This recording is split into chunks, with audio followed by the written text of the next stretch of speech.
გამაჩუმა ცხოვრებამ. არა იმიტომ, რომ სიტყვები აღარ მქონდა. არამედ იმიტომ, რომ მათი ფასი დავკარგე.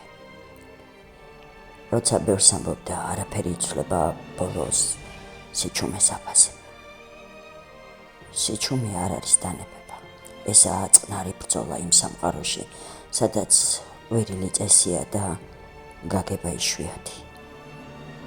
ვეყვირე, მაგრამ ხმა ქარს გავყვა. ტიროდი, მაგრამ ცრემლი შიგნით ჩავკეტე. ვიცინოდი, მაგრამ ეს ნიღაბი იყო.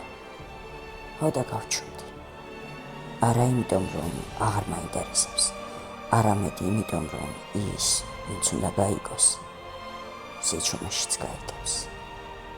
ცხოვრებამ გამაჩუმა და ამ სიჩუმეში თითქოს პირველად საკუთარი თავი გავიგე.